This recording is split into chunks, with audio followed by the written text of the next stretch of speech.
A year ago, Musk sold his software company, Zip2, which enabled newspapers to publish online for $400 million cash.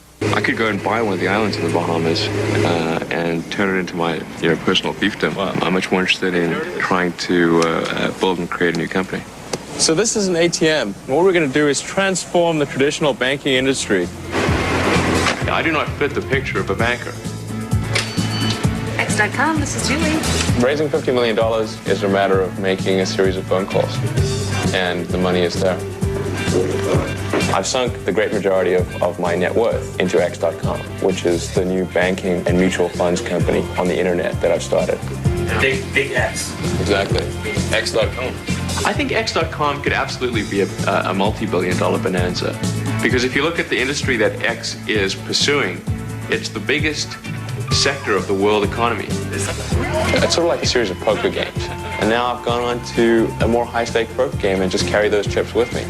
And I haven't gone and taken my winnings and spent a big chunk, but I've just really put almost all of it back into the new game. Your eyes do not deceive you. That was Elon Musk all the way back in 1999, sharing his vision for his next company, X.com, where he intended on disrupting the global financial services industry. Fast forward almost 30 years and X money is finally beginning to roll out. It's the biggest sector of the world economy. Oh, is that all? So for the 11 people watching this video who are not already aware, SpaceX, which owns XAI, also owns the X platform. X money is now a SpaceX project. I'm stressing this point because SpaceX is so unbelievably dominant with their launch business, which has enabled their communications business, Starlink, their incredible AI infrastructure business, which is printing money and bringing in literally billions of dollars per month, despite only being a few months old. Never mind the Grok product, the recent acquisition and integration of Cursor, the coding agent. There's so much amazing stuff happening within SpaceX AI that most people seem to have forgotten or not even be aware in the first place that the X platform is within SpaceX AI.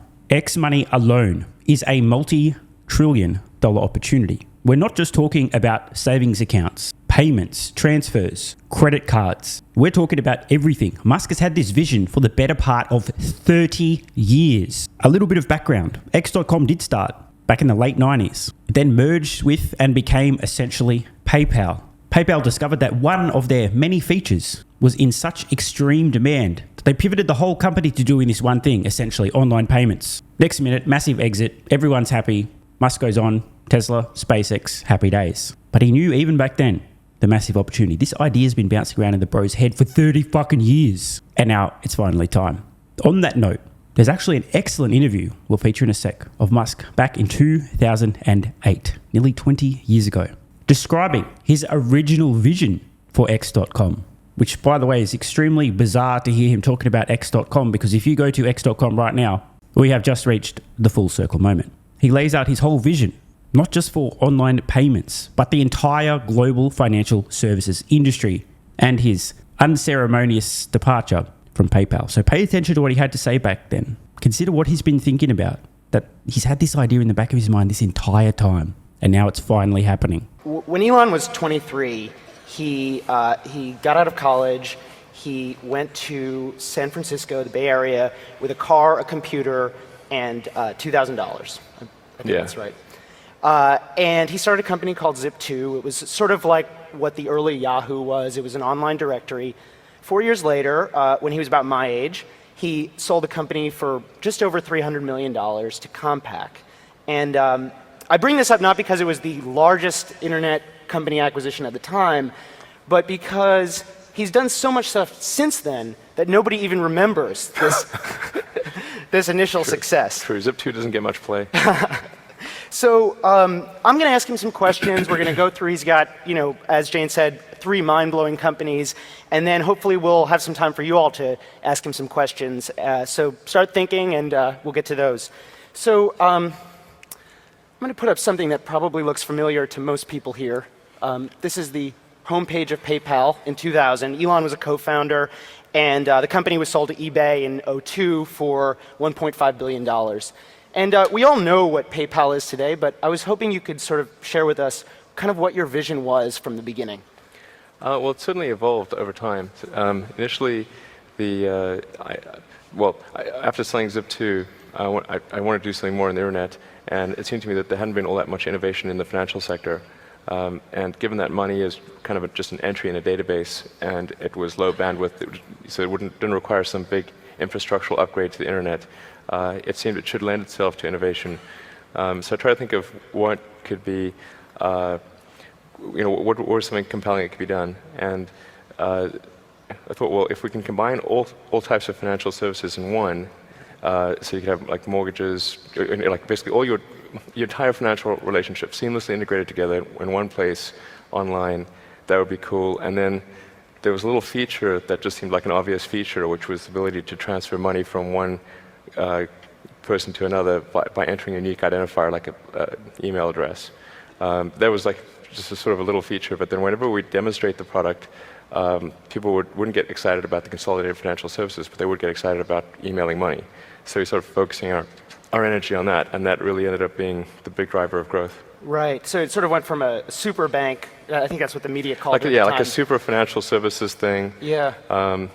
To really narrowly focusing on email payments. So although I should point out that actually a lot of people aren't aware that a lot of the success of PayPal is due to the underlying financial services that are there, such as the money market fund, which is one of the highest yielding, in fact, I think the highest yielding in the country, and the fact that there's a PayPal debit card, which operates off the MasterCard system, so you can buy things, buy things in the real world, and get cash from an ATM that directly taps into your PayPal account. Those are actually very important to the PayPal business model. Right. So you were CEO of the company for most of 2000, I think, and you went... And 99, yeah. And 99. So like 2 years, basically. PayPal merged, Elon's company merged with another company. Cool, yeah. It became PayPal. Right. He was running the company.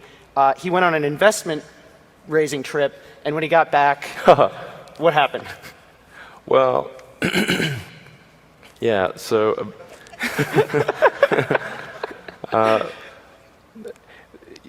I think it's not a good idea to leave the office when there are like a lot of major things underway which are causing people a great deal of stress. Yeah. But it was a combination of needing to raise money, and I'd gotten married earlier that year and not had any vacation or honeymoon or anything, so it was kind of a combined financing trip / honeymoon. Yeah. And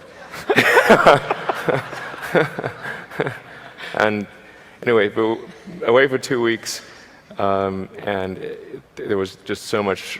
There was just a lot of worry, and that caused the management team to decide that I wasn't the right guy to run the company, and so the board was like, geez, what do we do? So basically, I could have fought it really hard, but instead I said, rather than fight it at this critical time, best to sort of concede. It's amazing to me how you managed, when I first asked you about this, you said you buried their hatchet. And basically the person who replaced you just put, I think, $20 million or so into your company. And how did you get past that kind of betrayal? I mean, how did you guys patch it up? Yeah, that's actually an interesting story.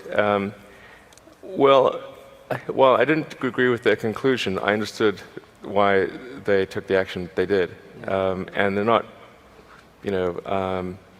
Peter and Max and David and the other guys. They're smart people with generally the right motivations. They did what they thought was right, and I think for the right reasons. Except that the reasons weren't valid, in my opinion. But it's hard to argue with the ultimate outcome, which was positive. So, right.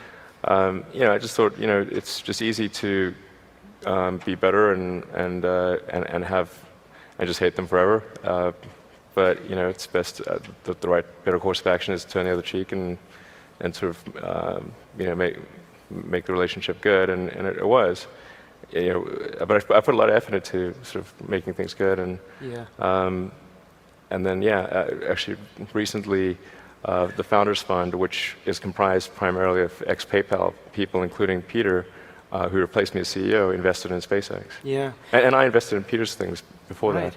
So in conclusion, if you're a SpaceX investor or a potential SpaceX investor, you should definitely ignore X money going after the global financial services industry because it's the biggest sector of the world economy.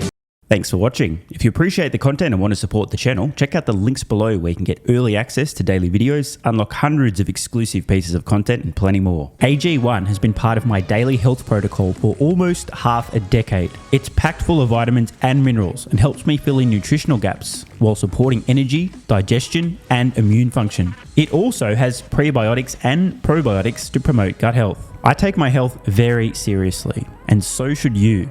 Try AG1 today by visiting drinkag1.com/SMR or click the link in the pinned comment and enjoy a free welcome kit with vitamin D3 plus K2 and AG1 travel packs. That's drinkag1.com/SMR.